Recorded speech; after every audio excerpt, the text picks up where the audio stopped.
কৃষ্ণ। প্ৰভু সমস্ত আই মাতৃবৃন্দ, যেতিয়া মাতৃ দেৱহূতিয়ে অতি সুন্দৰ দুটি উদাহৰণ উপমা দুটি কপিল ভগৱন্তৰ সন্মুখত আগবঢ়ালে। কি বুলি ক'লে? আবেশে জানিলোঁ মই জন্ম সীমা পাইলোঁ, এতেকেহে শান্ত চক্ষু তোমাক দেখিলোঁ। ২ নম্বৰত সকলো মানুহৰ জীৱ মাতৃ সকলোৰে উদ্দেশ্যি এভাগ উপমা দিলে। তমোগুণে অন্ধচক্ষু ইটো নৰ ছয় বাপ, তুমি যে আবিৰ্ভাৱ হ'লা এই দৰিদ্ৰ অভাগিনীৰ গৃহত, সূৰ্য যেন তাৰ অৰ্থে প্ৰকাশ কৰে। যিদৰে সূৰ্যই আন্ধাৰ দূৰ কৰি প্ৰাণী সমস্তৰ কল্যাণ সাধন কৰিবৰ কাৰণে সূৰ্যোদয় হয়, ঠিক তেনেকে তুমি মানুহৰ চকুৰ পৰ্দাত তমোগুণযুক্ত অন্ধ পৰ্দা মানুহৰ চকুত পৰি মানুহে ৰাস্তা চিনি নোপোৱা হ'ল, উচিত অনুচিত বুজি নোপোৱা হ'ল। জন্মে জন্মান্তৰে মানুহে গমনাগমন কৰি নৰক যাতনা ভুঞ্জিব লগা হৈ আছে। এই নৰক যাতনাৰ পৰা মানুহক পৰিত্ৰাণ দিবৰ কাৰণে সূৰ্যই অন্ধকাৰ দূৰ কৰিবৰ কাৰণে যিদৰে সূৰ্যোদয়, ঠিক তেনেধৰণে তোমাৰো উদয় হ'ল। মানুহৰ মুকুতিৰ ৰাস্তা খুলিবৰ কাৰণে তুমি আবিৰ্ভাৱ হ'লা। এইবুলি যেতিয়া ক'লে মাতৃ দেৱহূতিয়ে, স্বাভাৱিকতে কপিল ভগৱন্তৰ মনটো অতি আনন্দিত হ'ল। কাৰণ ইমান সুন্দৰ দুটা উদাহৰণ দিছে আয়ে। আয়ে বুলি কোৱা নাই যে তুমি মোৰ কাৰণে অমুক কৰিছা, তুমি সকলো মানুহৰ কল্যাণৰ কাৰণে তুমি আবিৰ্ভাৱ হ'লা। ভগৱান কপিলে যে কি কৰিছে, হে আই, হয় হয় মই তোমাক নিমিত্ত কৰি সকলো মানুহৰ কল্যাণ হ'ব পৰাকে মই যোগযুক্ত তত্ত্বসমূহ মই ক'ব বিচাৰোঁ। আৰু এই যোগযুক্ত কথাসমূহ তুমি আকৌ এইটো নাভাবিবা যে মই তোমাৰ আগতহে কৈছোঁ, এইটো কথা নহয়। মই যোগযুক্ত তত্ত্বসমূহ মই ঋষিমুনিসকলক যিসমূহ কথা কৈছিলোঁ, যিসমূহ যোগযুক্ত তত্ত্ব পূৰ্বকালত মই ঋষিমুনিসকলৰ আগত কৈছিলোঁ, আৰু সেই কথাসমূহকে, সেই তত্ত্বসমূহকে আজিও মই তোমাৰ আগত ক'ম। আই, এই কথাবোৰ কিন্তু হৃদয়ত ধৰি ৰাখিবলৈ হ'লে শুনাৰ কেইটামান নিয়ম আছে। আই বোপা, কি নিয়ম? মনটো পবিত্ৰ হ'ব লাগিব, চিত্ত স্থিৰ হ'ব লাগিব, মন নিৰ্মল হ'ব লাগিব। এই নিৰ্মল মনতহে যোগযুক্ত কথাসমূহে ক্ৰিয়া কৰিব। নহ'লে মন চঞ্চল যদি হৈ থাকে, যদি উঠি গ'লে বেয়া পাব এইবুলি ভাবিহে যদি বহি আছোঁ, তেতিয়াহ'লে নহ'ব। মানে আপোনাক মোকে কৈছে কথাখিনি কপিল ভগৱন্ত। সেয়াই স্থিৰভাৱে শুনিব লাগিব আৰু মন নিৰ্মল হ'ব লাগিব, তেতিয়াহে মই ক'ব লগা কথাসমূহ ধৰি ৰাখিব পাৰিব। পিছে এই মন পবিত্ৰ কৰাৰ এটা উপায় আছে। আই, মন এনেই পবিত্ৰ নহয়, চিত্ত এনেই স্থিৰ নহয়। আমাৰ মনত বিষয় বাসনাৰ কথায়ো ক্ৰিয়া কৰি থাকে, আৰু ভগৱন্তৰ ভকতি ৰতি প্ৰীতি প্ৰেম ভগৱত ভক্তিৰ কথায়ো আমাক কৃপা কৰি থাকে। কেতিয়াবা কেতিয়াবা ভগৱন্তৰ গুৰু দেও নাম ভকতৰ কথাই মনটোক কৃপা কৰে। একেটা মনতে কেতিয়াবা আকৌ সেই মনটোৱে বিচাৰে বিষয় বাসনাৰ কথাবোৰ। সেইকাৰণে আমাৰ এই মনটো বৰ সাংঘাতিক বস্তু। আই, ও ৰাম বনে পাপ মনে পুণ্য বনে হে স্বৰ্গ মনে হে কৰিছে ভেদ আপোন পৰক। আমাৰ মনটো বৰ দুষ্ট। মনটোৰ কাৰণে আমাৰ পাপ হৈ যাবলৈ হয়। মনে পাপ আৰু মনে পুণ্য। মনৰ কাৰণেই মহা মহা পুণ্যৰ ভাগিদাৰ মানুহে হ'ব পাৰে। মনেহে স্বৰ্গ। মনৰ কাৰণে হৈছে আজি একেখন ঘৰতে মনেহে কৰিছে জানা আপোন পৰক। পৰকো আপোন কৰি লৈছে মনে আৰু আপোনকো পৰ কৰিবলৈ বাধ্য হৈছে, পৰ কৰি পেলাইছে মনে। এই মনটো বৰ চঞ্চলাই। এই চঞ্চল মনক স্থিৰ কৰিব লাগিবই। মনটো বৰ লেতেৰা, মনটোক নিৰ্মল কৰিব লাগিবই। ও ৰাম নিৰ্মল মনত হোৱে জ্ঞানৰ উদয়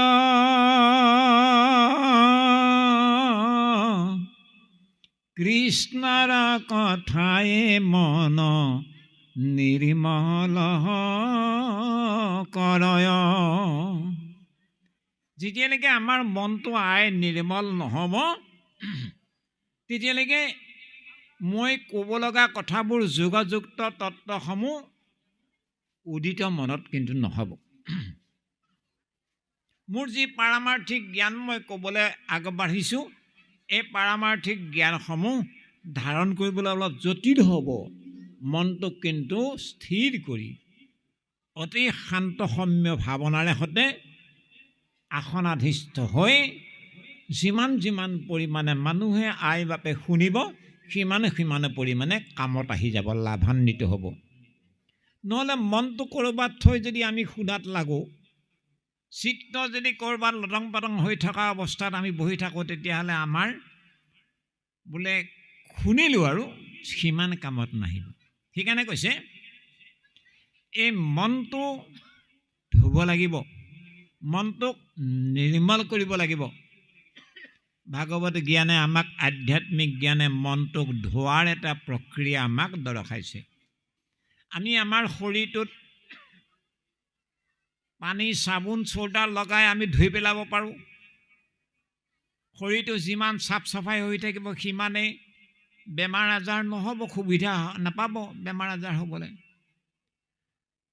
ঠিক তেনেধৰণে মনটো যেতিয়ালৈকে চাফ চাফাই নহ'ব তেতিয়ালৈকে সেই মনটোত বেমাৰ আজাৰ ঢেৰ সোমাব।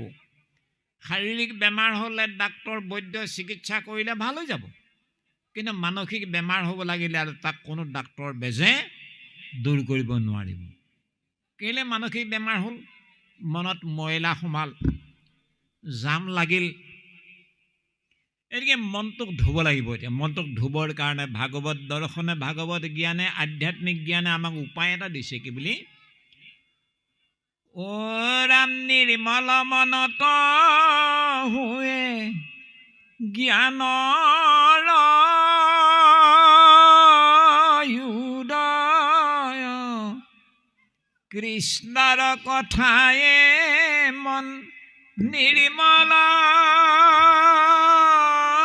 কৰয়। এটা মন নিৰ্মল নোহোৱালৈকে জ্ঞান, আধ্যাত্মিক জ্ঞান উদিত নহ'ব। এতিয়া মনটোক ধুবৰ কাৰণে এটাই উপায় আছে, কৃষ্ণৰ কথা, গুৰু দেও নাম ভকতৰ কথাইহে মন নিৰ্মল কৰয়। আমি যিমান পৰিমাণে ভকতৰ সংগ লাভ কৰি সাধুসন্ত মহামহন্তৰ সংগৰ মাধ্যমেদি হৰিৰ গুঞ্জ নিজৰাই নাম গংগা জলেৰে মনটোক আমি ধুই পেলাব পাৰিম, সিমান পৰিমাণে মনত থকা লেতেৰা আৱৰ্জনা মল মাকতিবিলাক চাফা হৈ যাব। যেতিয়া নেকি মল চাফা হৈ যাব মনৰ পৰা, মনটো যেতিয়া নেকি নিৰ্মল হৈ যাব, শুনা পৰমাৰ্থ ফল কথা শ্ৰৱণৰ সাক্ষাতে অজ্ঞান নিবৰতাৱে নিৰন্তৰ আই যিমান যিমান পৰিমাণে সাধুসকলৰ শ্ৰীমুখে ভকত বৈষ্ণৱৰ শ্ৰীমুখে সজ কথা শুনা যাব, গুৰুদেৱ নাম ভকতক তত্ত্ব শুনা যাব, শুনাৰ লগে লগে শুনা পৰমাৰ্থ ফল কথা শ্ৰৱণৰ, অৰ্থাৎ গুৰুদেৱ নাম ভকত বিষয়ক কথা শ্ৰৱণ হোৱাৰ এক পাৰমাৰ্থিক ফল আমাৰ লগন হৈ যায় হৃদয়ত। আৰু সেই পাৰমাৰ্থিক ফল যেতিয়া নেকি হৃদয়ত মনত বিৰাজ কৰিলে, স্বাভাৱিকতে মনত থকা সাক্ষাৎ অজ্ঞান নিবৰতাৱে নিৰন্তৰ। কৃষ্ণ কথা আমাৰ কৰ্ণদ্বাৰেদি যিমান যিমান পৰিমাণে হৃদিগত হ'ব, শুনা সৰ্বজন হৰি চৰিত্ৰ অমৃত মহন্তৰ মুখে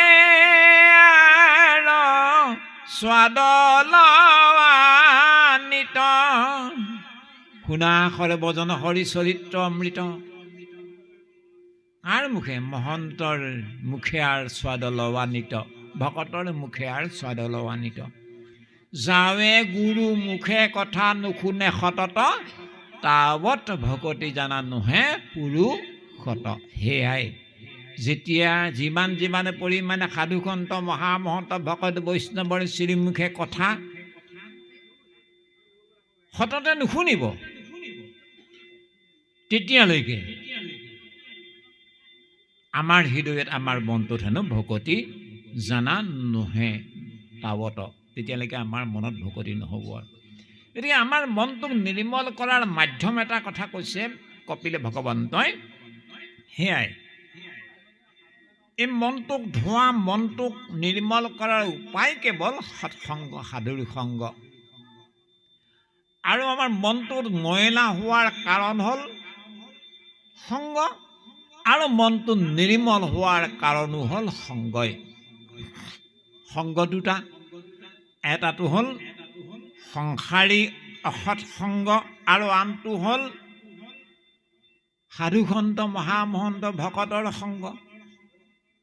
ভকতৰ সংগে পুনু মুকুতি সাধয়, সংসাৰীৰ সংগে পুনু যান্তনা ভুঞ্জয়। আমি যিমান যিমান পৰিমাণে কেৱল দিনে ৰাতিয়ে ল'ৰা ছোৱালী, ঘৰ দুৱাৰ, বিষয় বাসনা, টকা পইচা, কেৱল বৈষয়িক কথাতে দিনক ৰাতি কৰা, ৰাতিক দিন কৰা মানুহজনৰ সংগ ল'ম, সিমানে সিমানে আপোনাৰ মোৰ চিন্তাবোৰ তেনেকৈ হ'ব। তাৰ মাজতো যিমান যিমান পৰিমাণে আমি গুৰুদেৱ নাম ভকত তত্ত্বৰে অলংকৃত হোৱা সাধুসন্ত ভকত বৈষ্ণৱৰ সংগলৈ যাবলৈ মন কৰিম, সিমান সিমান পৰিমাণে আমাৰ মনটো মুকুতিৰ ৰাস্তাৰ দিশে যাব পাৰিব। গতিকে সংসাৰীৰ সংগ মানে সংসাৰ বন্ধনত পৰিব লগা হ'ব, আৰু ভকতৰ সাধুৰ মহন্তৰ সংগ মানে মুকুতি লাভ কৰিব পৰা যাব। গোস্বামী তুলসীদাস মহাৰাজে ৰামায়ণ গ্ৰন্থ ভাগত আপোনাৰ খবৰ সংগ বা সৎসংগৰ তাত উপমা কেইটামান দিছে, মন কৰিব লগা। তাত কি বুলি কৈছে? বিনশত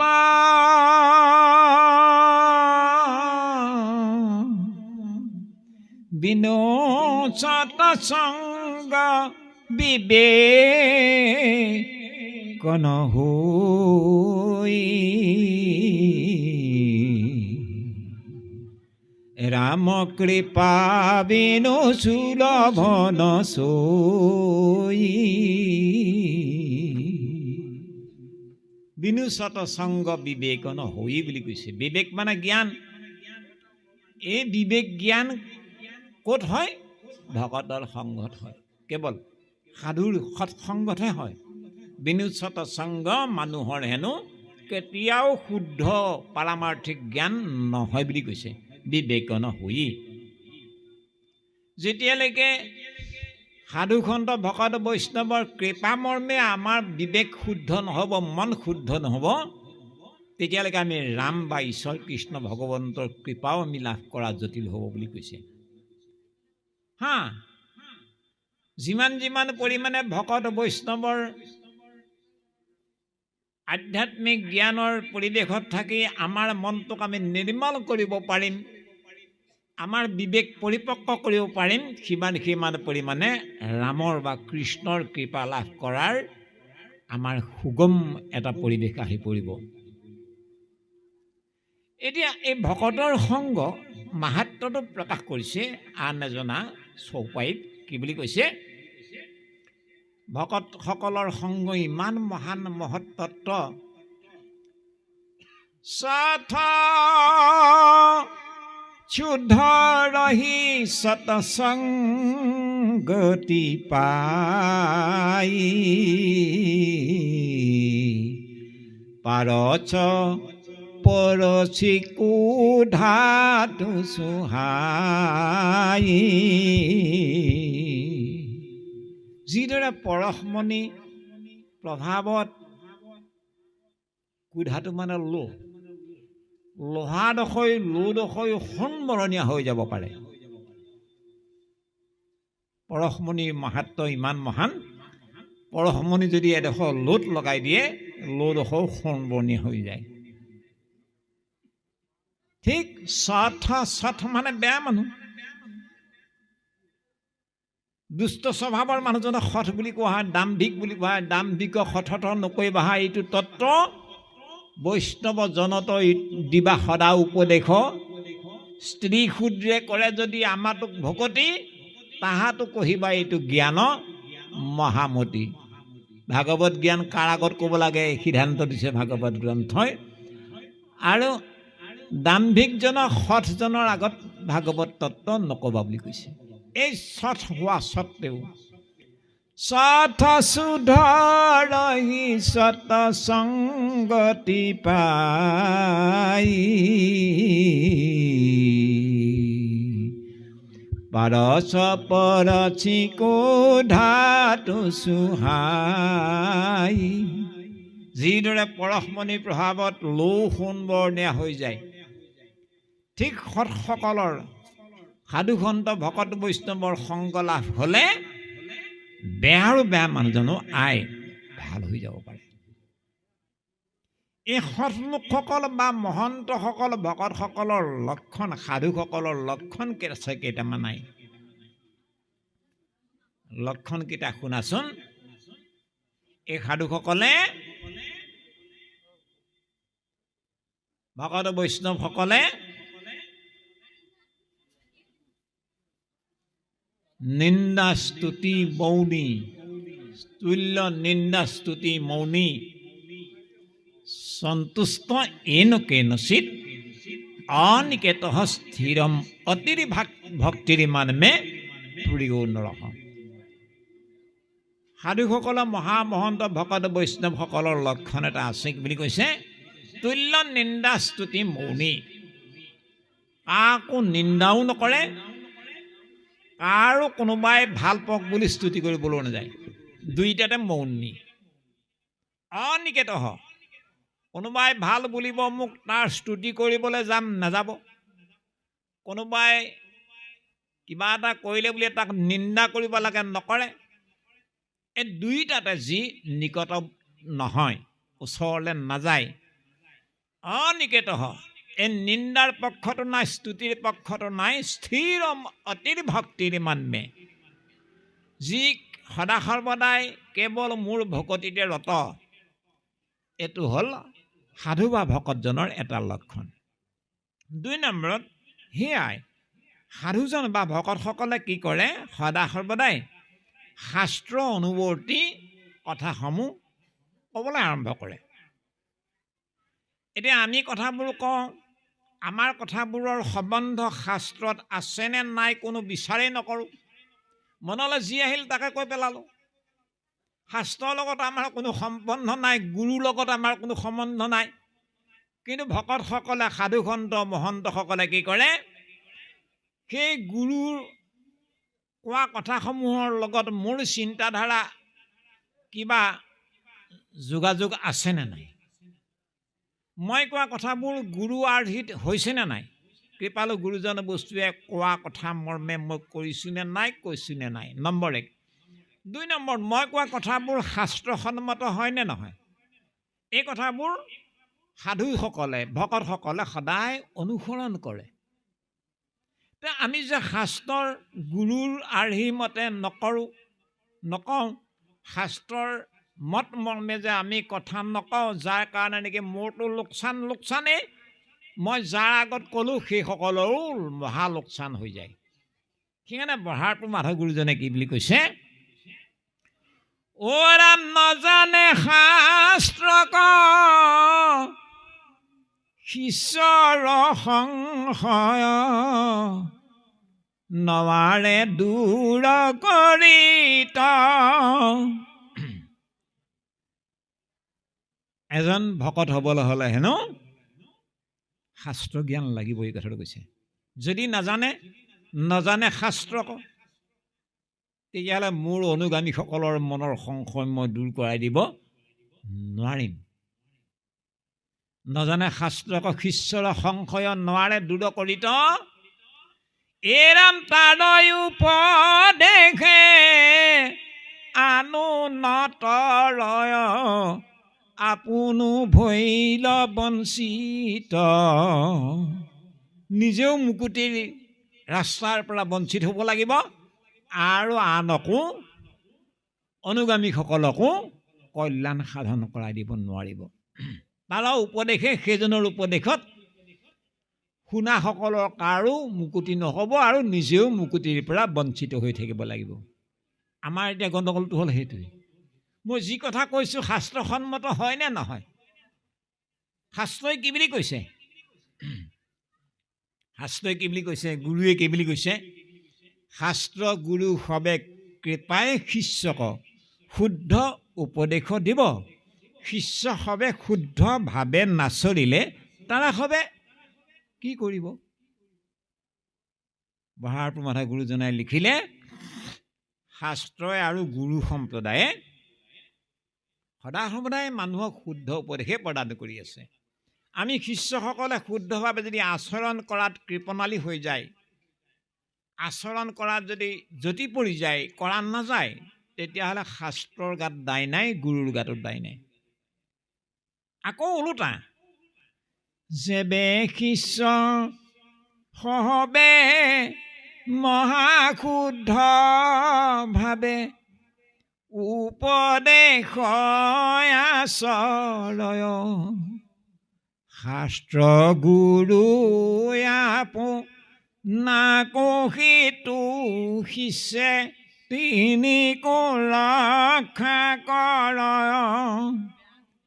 যিমান পৰিমাণে শিষ্যসকলে আমি অনুগামীসকলে শাস্ত্ৰৰ বিচাৰ মৰ্মে আমি ভকতিৰ বাট বুলিম, গুৰুৰ আদেশ উপদেশ মৰ্মে আমি ভকতিৰ ৰাস্তা ধৰিম, সিমান পৰিমাণে নিজেও তৰিব পৰা যাব, আনকো তৰাব, শাস্ত্ৰকো ৰক্ষা কৰিব পৰা যাব আৰু গুৰুকো আমাৰ মাজত আমি জীয়াই ৰাখিব পাৰিম। গুৰুক আমি জীয়াই ৰাখিব লাগিব, শাস্ত্ৰক আমি জীয়াই ৰাখিব লাগিব, আমিও অমৰ হৈ থাকিব লাগিব। আমি অমৰ হৈ যোৱাৰ ৰাস্তা এটাই, গুৰু আৰু শাস্ত্ৰসমূহে দিয়া উপদেশ আৰ্হি প্ৰণালী। ইয়াৰ বাহিৰে আমি নিজক জীয়াই ৰখা, শাস্ত্ৰক জীয়াই ৰখা, গুৰুক জীয়াই ৰখাৰ আমাৰ কোনো গত্যন্তৰ নাই।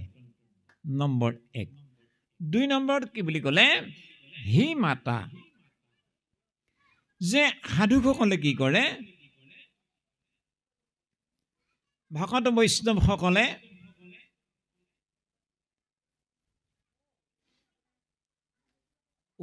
ৰাম নজানে শাস্ত্ৰ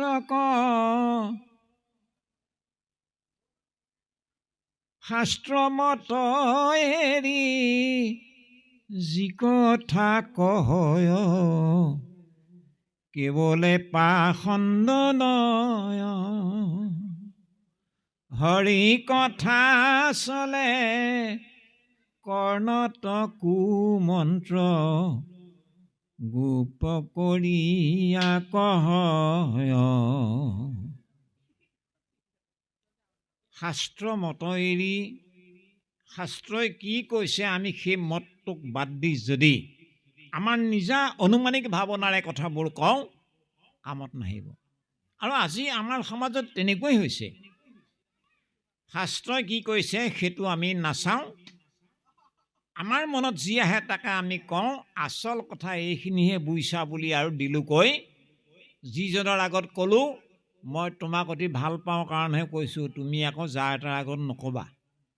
নেৰে আৰু সি শুনাজনেও, সেইজনে আৰু নেৰে আৰু মানে নেৰোঁতে তেনেধৰণৰ একচাম লোকে বহন কৰি যোৱা অন্ধানুকৰণৰ নামেই হ'ল পৰম্পৰা। পৰম্পৰা কেনেকৈ হয় চাব দেই। এখন গাঁৱত এখন সত্ৰৰে বেছিভাগ শিষ্য প্ৰশিষ্য আছিলে, সৰহসংখ্যক। সেইকাৰণে সেই সত্ৰখনৰ অধিকাৰ প্ৰভু জনাই বছৰত খা খৰালিমহীয়া আৰু আজৰি দিনত সেই গাঁৱৰ নামগৃহলৈ এবাৰ আহে আৰু 6-7 দিনমান থাকি যায়হি। গাঁৱৰ ৰাইজে আৰু বছৰেকৰ আগৰ পৰা যোগাৰ কৰি থোৱা গুৰুঘৰীয়া কৰ, চাউল সিধা সকলো দ্ৰব্য বস্তু গুৰু গৃহলৈ বুলি আগ কৰি থয়েই। সেইসমূহ সোধাব পাৰে গুৰু অহাৰ লগে লগে নামঘৰলৈ। আকৌ কাৰ শৰণ ভজন আছে সেইসমূহো মানে কাম সমাপন কৰিব পাৰে গাঁৱৰ উদীয়মান বাৰ বুৱতী ডেকা জীয়ৰীসকলৰ। বহুত সুবিধা হয়।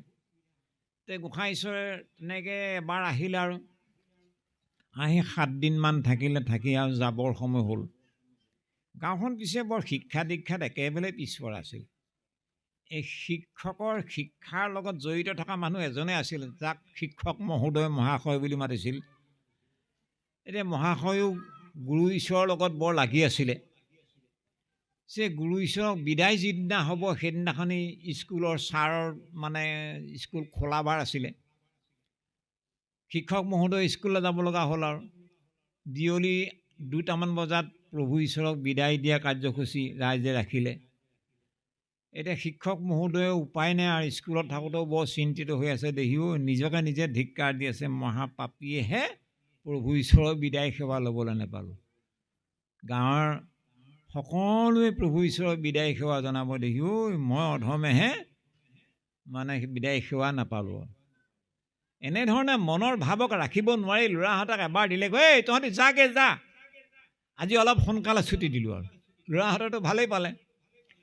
তে মহোদয় ছাৰ আহিলে, আহি নিজৰ ঘৰত কানি কাপোৰ সলাই লৰালৰিকৈ চুৰি এখন পিন্ধি মানে মূৰ কৰি দেখাৰ লগে লগে নামঘৰ দেখে। তেওঁৰ ঘৰৰ সন্মুখতে নামঘৰ। তে দেখিলে এনেকুৱা ৰাইজে ধৰণৰ আই বাপসকলে প্ৰভু ঈশ্বৰক বিদায় সেৱা ধৰিবৰ কাৰণে আঁঠু লয়েই।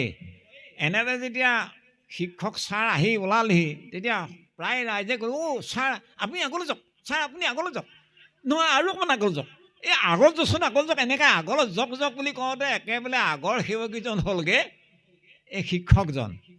যে সেৱা কৰিবলৈ লওঁতে লৰালৰিকৈ ধুতিখন পোন মাৰি যে গৈছিল, পূজা হওঁতে পোনটো সুলগি থাকিল নহয়। পিছৰবিলাকে দেখিলে নহয় সেৱকীসকলে, এই আমাৰ মাষ্টৰ চাই এই তলপন খুলি দিছে, খোল চবেই তলপন খুলি সেৱা কৰাত লাগি গ'ল। যেতিয়া সেৱা কৰি হ'ল আৰু প্ৰভু ঈশ্বৰে দেখিছে, ৱা এই ভকতসকলৰ কি হ'ল, সকলোৱে তলপন এতিয়াহে মাৰিছে, তলপন খুলি খুলি সেৱা কৰিলে, কথাটো বা কি। এই যাবৰ সময় হ'ল আৰু নুলিয়ালে, থাকিলে আৰু সেই বছৰে প্ৰভু ঈশ্বৰ মানে পৰগামী হ'ল। ডেকা অধিকাৰ এজন আছিলে, চৰকাৰী চাকৰিত ব্যস্ত। 2 বছৰমানৰ পিছত আৰু সেই ডেকা অধিকাৰ আহিল, এদিনৰ কাৰণে আহিছে। ৰাইজে বৰ সাদৰ শুশ্ৰূষাৰে ডেকা অধিকাৰ কৰা সেৱা সৎকাৰ জনালে আৰু বিদায় সেৱা কৰিব হ'ল, তলপন খুলি খুলি সেৱা কৰিবলৈ ধৰিলে।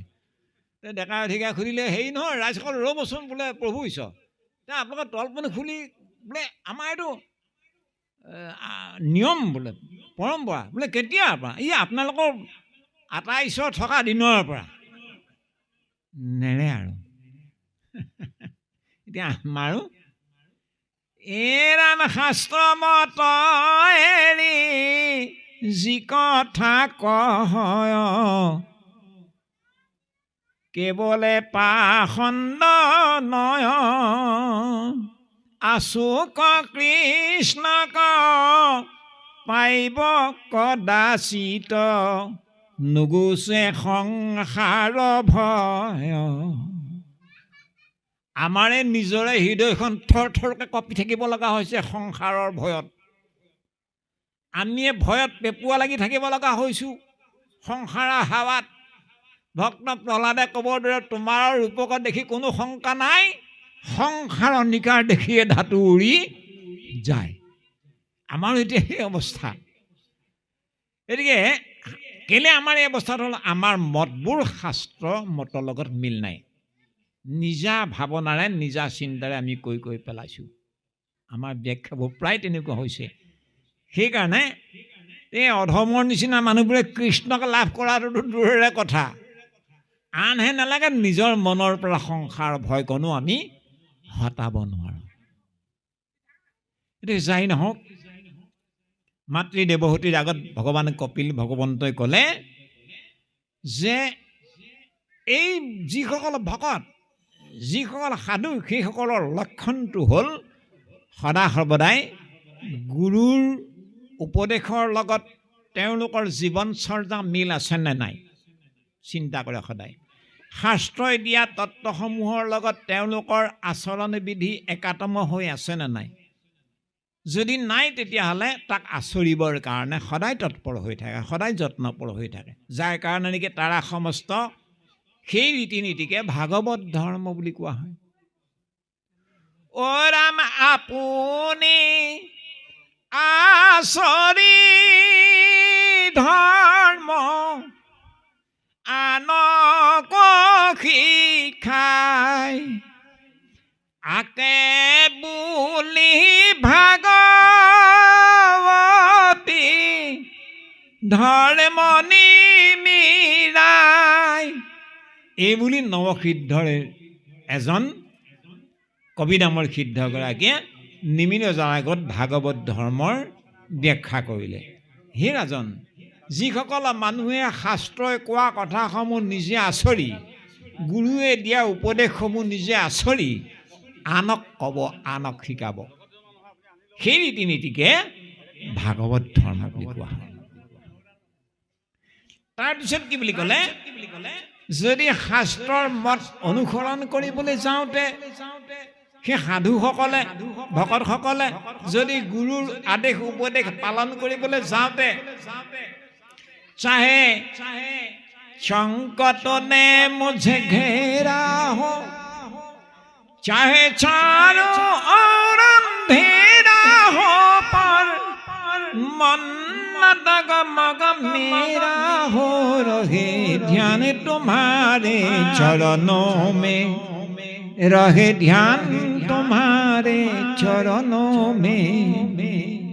चाहे संकट ने मुझे घेरा हो, যদি মই শাস্ত্ৰৰ অনুসৰণ কৰিবলৈ যাওঁতে, যদি মই গুৰুৰ উপদেশ পালন কৰিবলৈ যাওঁতে মোৰ যদি পাৰিবাৰিক জীৱনত মোৰ কাৰণে অন্ধকাৰ নামি আহে, সংকট নে মুঝে ঘেৰা হো, যদি মোৰ পাৰিবাৰিক জীৱনত যদি মহা মহা সংকট নামি আহক প্ৰভু, তেতিয়াও যাতে তোমাৰ ভকতি পন্থৰ পৰা মোক তুমি চ্যুত নকৰা।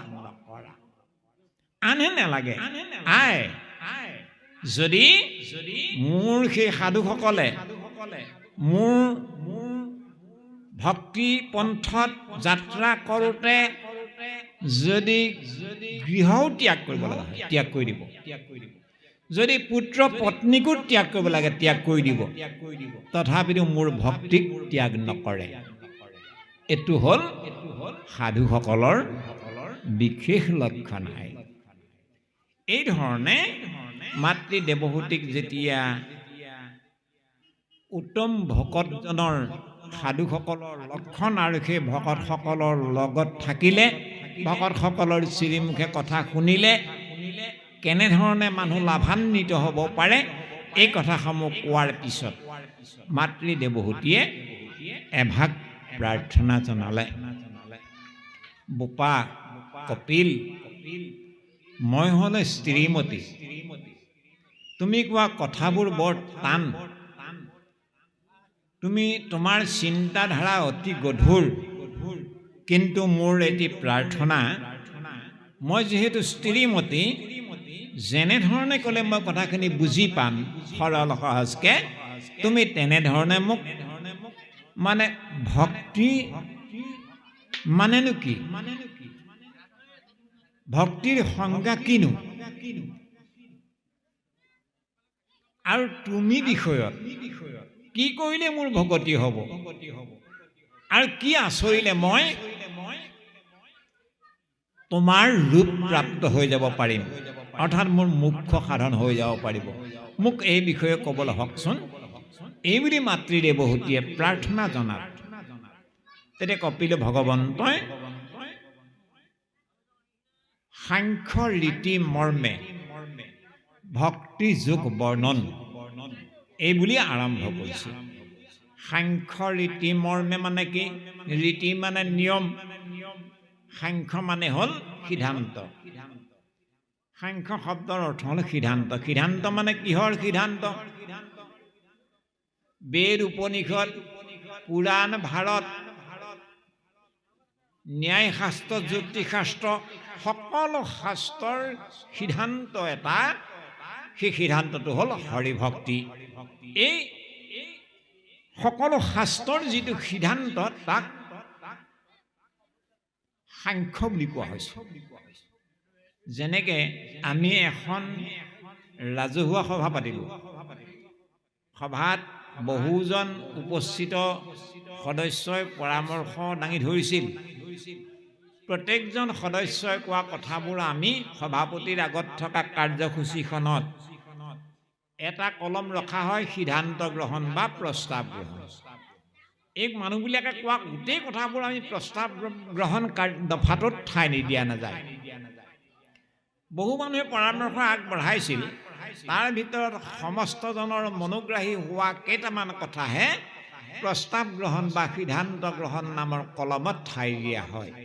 যিদৰে ঠিক তেনেধৰণে পুৰাণ, ভাৰত, বেদ, উপনিষদ, গীতা, ভাগৱত সকলো শাস্ত্ৰৰ মূল সিদ্ধান্ত কি, সেই মৰ্মে কথাখিনি মাতৃদেৱহূতিক নিমিত্ত কৰি সমস্ত আই মাতৃ সমস্ত মানৱৰ মুকুতিৰ কাৰণে ক'বলৈ লোৱা কথাসমূহক সাংখ্য ৰীতি মৰ্মে ভক্তিযোগ বৰ্ণন, এই বিষয়টো পুনৰ আৰম্ভ হ'ব।